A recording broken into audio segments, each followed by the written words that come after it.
예비 창업 패키지 전체 경쟁률이 5.5대 1인데 이 중 기간의 경쟁률은 22대 1입니다.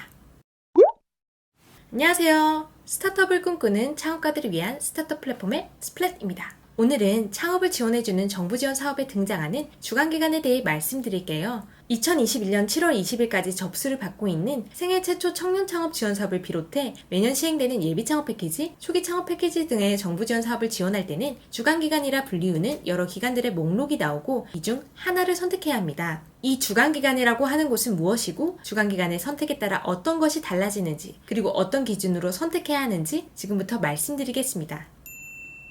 주간기간이란 창업지원 사업을 위임받아 지역 내 창업 지원을 하는 기관으로서 사업 수행, 사업비 관리 등을 담당하는 실무기관입니다. 대학, 공공기관, 민간단체 등 여러 기관들이 주간기관이 될 수 있는데 전담기관인 창업진흥원과 창업자 사이에서 해당 지원 사업이 원활히 진행되도록 돕는 역할을 합니다. 여러분들이 중소벤처기업부사나 창업진흥원이 주관하는 창업지원 사업에 선정되었다면 실제 사업 수행은 주간기관과 이루어집니다. 주간기관은 창업자분들이 사업비 집행을 위한 승인을 받기 위해 여러 서류를 제출하면 검토하고 사업비를 지급해줍니다. 사업 진행뿐만 아니라 처음엔 지원 사업을 받을 창업기업을 선정할 때도 평가와 선발을 담당하는 곳이 주간기관입니다. 때문에 같은 아이템이라고 하더라도 어떤 주간기관에 지원했느냐에 따라서 합격과 불합격이 달라질 수 있습니다. 그럼 어떤 기준으로 주간기관을 선택해야 할까요?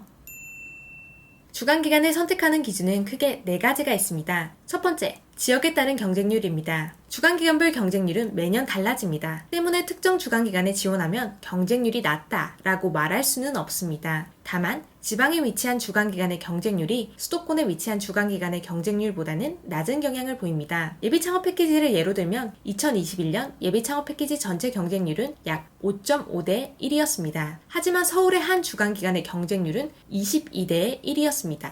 여러 주간기관들의 평균 경쟁률이 5.5대 1이고 특정 주간기관의 경쟁률이 22대 1이라면 경쟁률이 5.5대 1보다 낮은 곳들이 있겠죠? 물론 서울 중에서도 경쟁률이 5대 1로 평균 경쟁률보다 0.5 정도 조금 낮은 경쟁률을 기록한 곳도 있었습니다. 하지만 대부분의 수도권에 위치한 주간기관은 경쟁률이 평균보다 높았습니다. 예비창업자의 경우 나는 지역 상관없이 최대한 합격 가능성을 높이고 싶다라고 생각하신다면 수도권보다는 지방에 위치한 주간기관을 선택하시길 추천드립니다. 현재 주간기관의 창업기업 선정평가는 대부분 비대면으로 이루어지고 협약기간 동안에 이루어지는 사업비 승인 등의 일 역시 비대면으로 이루어지기 때문에 실제 창업을 하실 지역과 주간기관의 지역은 상관이 없습니다. 사업기간 중 필수로 받아야 하는 교육 역시 해당 기간 동안 한두 차례 국한되기 때문에 지역에 대한 영향은 거의 없습니다. 예를 들어 예비창업 패키지의 경우 16시간의 역량 강화 교육을 받아야 하는데 보통 1박 2일의 일정으로 주간기관이 해당 지역 근처에서 교육을 개최합니다.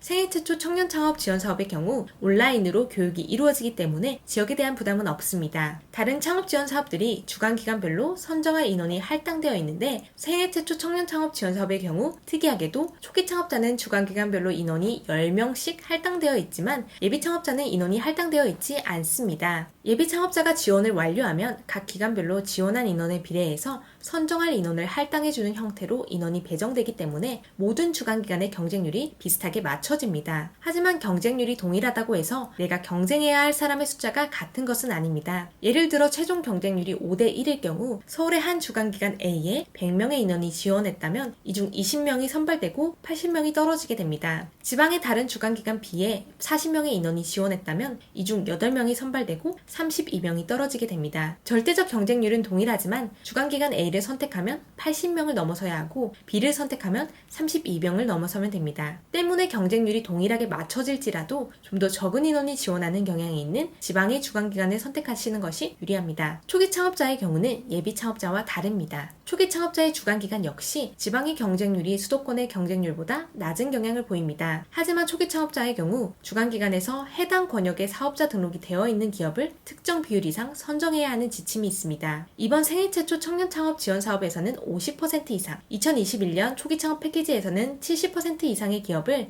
해당 권역 소재 기업으로 선정해야 했습니다. 때문에 현재 사업자 등록이 되어 있는 소재지의 주간기관을 선택하시는 것이 유리합니다. 특히 소재지가 지방인 기업은 안 그래도 경쟁률이 높은 수도권에 위치한 주간기관을 택하기보다는 해당 기업의 소재지에 위치한 주간기관을 선택하시는 것이 좋습니다. 두 번째 선택 기준은 전략 분야입니다. 지원사업 공고 게시글에 함께 첨부되는 자료 중에 주간기관 소개 자료가 있습니다. 해당 자료를 열어보시면 보시면 지원 사업에 참가하는 주관기관들을 하나씩 소개하는 내용이 담겨 있습니다. 각 주관기관의 일반 현황, 기관 소개, 지원 계획 및 프로그램, 인프라 등을 소개하고 있는데 일반 현황을 살펴보시면 전략 분야라는 단어가 나옵니다. 주관기관에 선정된 여러 기관들은 보통 단 한 개의 지원 사업이 아닌 여러 창업 지원 사업들을 수행합니다. 이때 단순히 창업을 육성하는 것이 아니라 특정 분야를 집중적으로 키우고자 합니다. 그게 전략 분야 혹은 집중 발굴 분야라고 불리우는 특화 산업이며 각 주관기관별로 서로 다른 전략 분야를 가지고 있습니다. 우린 이걸 키울 거야 라고 해서 주관기관 모두가 배타적인 전략 분야를 갖는 것은 아니고 어느 정도는 겹치고 어느 정도는 다른 각자의 분야를 가지고 있습니다. 예를 들어 생애 최초 청년 창업 지원 사업의 예비 창업자 주관기관을 보면 대전 창조경제혁신센터의 경우 전략 분야로 5G 모빌리티, 스마트 센터, 임팩트 소셜을 택하고 있습니다. 전남 창조경제혁신센터의 경우는 전략 분야로 농수산식품, 바이오 활성 소재, 관광을 택하고 있는데 이 중 대전 창조와 겹치는 부분은 없습니다. 반면에 경북창조경제혁신센터는 ICT, 스마트 디바이스, 농축산식품을 전략 분야로 택하고 있고 이 중 농식품은 전남 창조와 겹치는 분야입니다. 이런 식으로 대표님들이 생각하신 아이템이 속하는 분야를 전략 분야로 가지고 있는 기관을 주관기관으로 선택하시는 게 두 번째 선택 기준입니다. 전략 분야가 아니더라도 아이템이 좋고 사업계획서를 잘 쓰신다면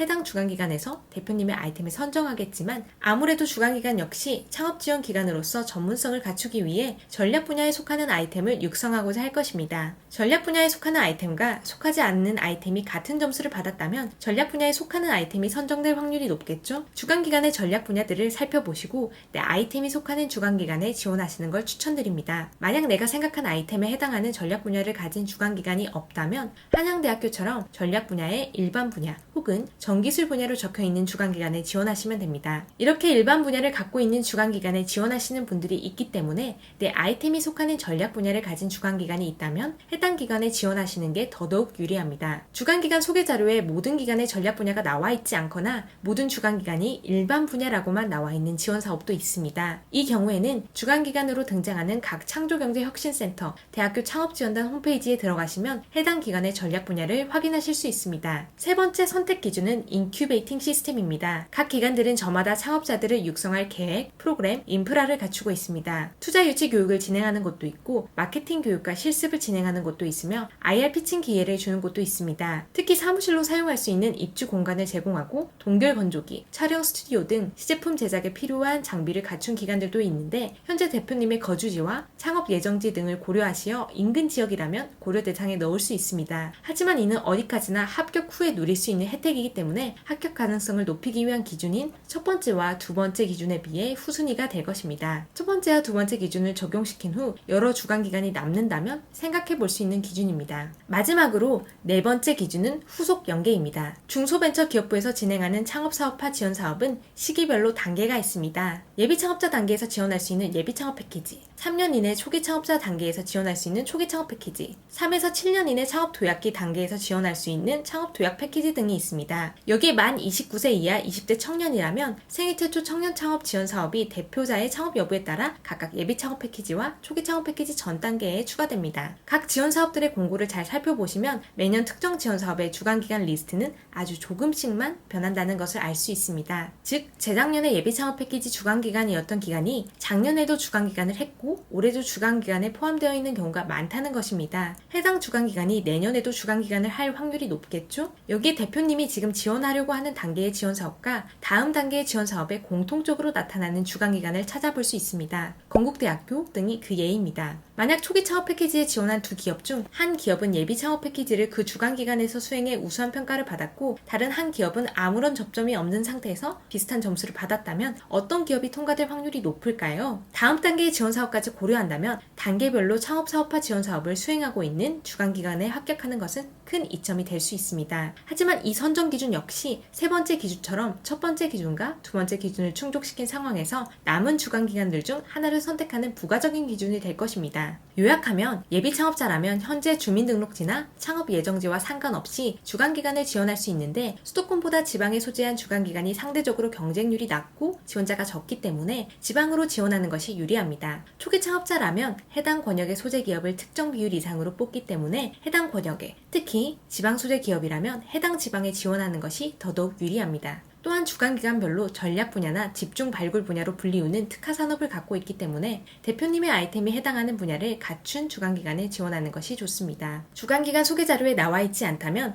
해당 주간기관의 홈페이지를 참고하세요. 부가적인 기준으로는 원하는 인큐베이팅 시스템을 갖추었는지, 다음 단계로 이루어지는 창업 지원 사업도 같이 수행하고 있는지를 고려할 수 있습니다. 어떤 주간기관을 선택하느냐에 따라 합격 여부와 사업 수행이 달라질 수 있기 때문에 해당 기준들에 맞춰 주간기관을 선정하신다면 지원 사업 합격 및 수행에 도움이 될 것입니다. 이상으로 영상을 마치며 앞으로도 창업과 관련된 유익한 콘텐츠로 찾아뵙겠습니다. 구독과 좋아요, 알림 설정은 저에게 큰 힘이 됩니다. 스타트업 플랫폼의 스플랫이었습니다. 감사합니다.